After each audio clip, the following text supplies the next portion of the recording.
Produsen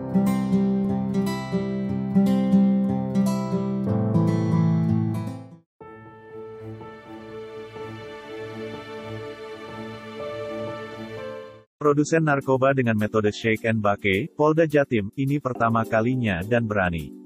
Lumajang, Satuan Reserse Narkoba Polres Lumajang berhasil bekuk GY, 47, di rumah salah seorang warga di Desa Besuk, Kecamatan Tempeh, Kabupaten Lumajang pada Kamis, tanggal 21 Oktober tahun 2021.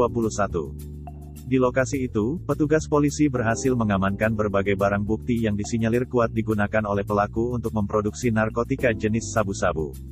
Kapolres Lumajang, AKBP Eka Yekti Hanantoseno, SIK, MSI, menjelaskan, sesuai hasil pengembangan kasus produksi sabu-sabu tersebut, anggotanya telah menemukan 4 lokasi yang disinyalir kuat dijadikan tempat memproduksi sabu-sabu oleh pelaku.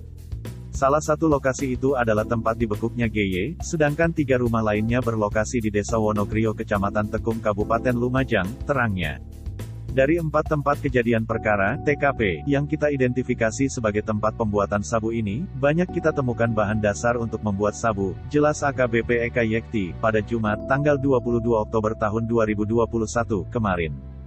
Lebih lanjut, Kapolres Lumajang juga mengungkapkan banyak ditemukan bahan kimia. Bahan-bahan kimia tersebut diduga kuat sebagai bahan pembuatan sabu oleh pelaku.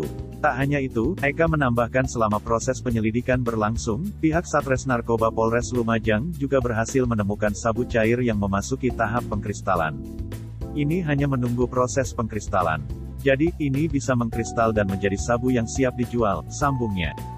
Masih menurut Eka Yekti, dalam pengembangan kasus ini, tidak mungkin pelaku mengandalkan kemampuannya meracik bahan-bahan kimia tersebut secara otodidak, dengan mengikuti konten YouTube yang dilihatnya. Menurut Eka dalam pembuatan sabu membutuhkan keahlian khusus. Ia meyakini ada orang lain atau bahkan jaringan pelaku yang terlibat.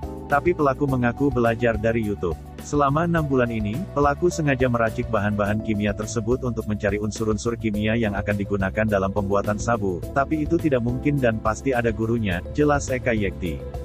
Selain itu, imbuhnya, untuk membuat sabu pelaku berbekal bahan yang ada dan mudah didapat. Pelaku mendapat bahan-bahan kimia dari luar kota, dan berusaha keras memperoleh unsur-unsur kimia yang diperlukan. Selanjutnya semua bahan dicampur menjadi satu untuk diproses. Menurut Eka Yekti, dalam pengungkapan perkara ini, kurang lebih terdapat 30 sampel barang bukti yang sudah diambil untuk segera dilakukan pemeriksaan di Laboratorium Forensik Polda Jatim. Sementara itu, menurut Kasubdit Narkoba Bitlab 4 Polda Jatim, AKBP Imam Mukti, pelaku memproduksi sabu menggunakan metode shake and bake. Pelaku tergolong sangat berani, walaupun sebenarnya resikonya sangat tinggi.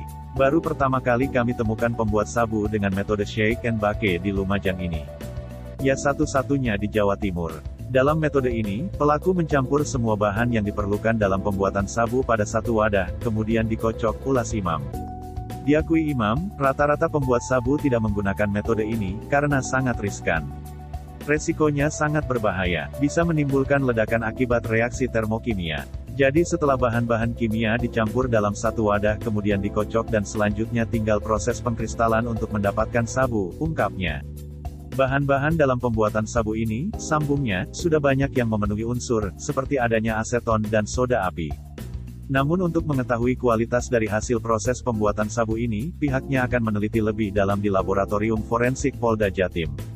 Dari pemeriksaan sementara, kami dapatkan sudah banyak bahan-bahan yang memenuhi unsur pembuatan sabu, sedang untuk menentukan kualitas sabu buatan pelaku belum bisa kita ketahui, sampel akan kami bawa ke Lab 4 dan akan kami dalami ini, pungkas Imam. Oleh Royhan.